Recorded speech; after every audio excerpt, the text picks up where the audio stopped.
Nagpatupad ng oplang biyaheng ayos ang DOTR Cordillera sa mga terminal para sa masusing inspeksyon at matiyak ang ligtas na pagbiyahe sa rehiyon. Yan ang ulat ni Jezreel Kate Lapizan ng PTV Cordillera.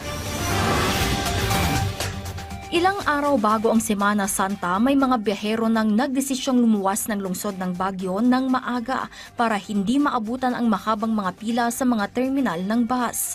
Pansin na rin ang mga pumipila upang magpabook ng biyahe sa Governor Pac Road Terminal na isa sa mga pangunahing terminal ng lungsod.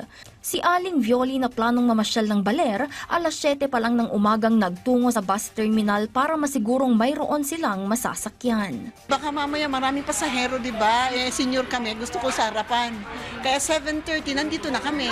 Ang yung oras nung 10:30 pa. Puspusan ang paghahandang isinagawa ng mga terminal sa Governor Pac Road para masiguro ang maayos at ligtas na mga biyahe para sa Semana Santa.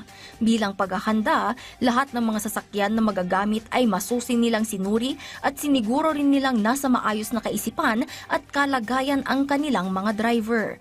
Lahat naman ng mga units ng kanilang bus ay makakabiyahe upang mabigyang serbisyo ang lahat ng mga biyahero. March 27, nag-start po kami, full blast ng aming mga bus. Talagang full operation kami para yung mga mananakay natin mapagsilbihan natin ng maayos po.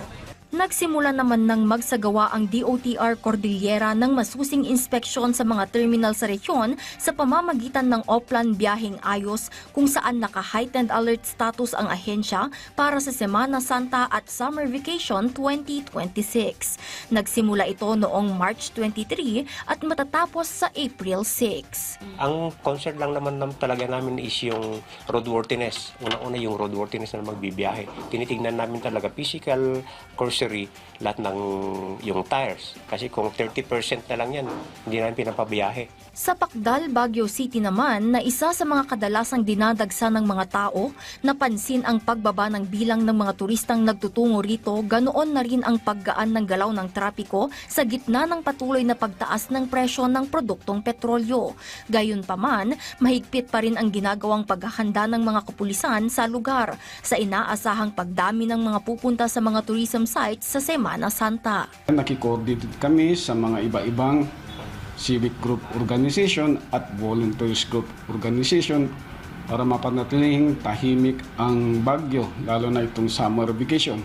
Nakatakda rin ang isasagawang inspeksyon ng Police Regional Office Cordillera sa mga pangunahing terminal ng lungsod ng Baguio at lalawigan ng Benguet ngayong linggo para masiguro ang ligtas na biyahe ng mga magbabakasyon at uuwi sa mga kani-kanilang mga probinsya. Jezreel Kate Lapizan para sa Pambansang TV sa Bagong Pilipinas.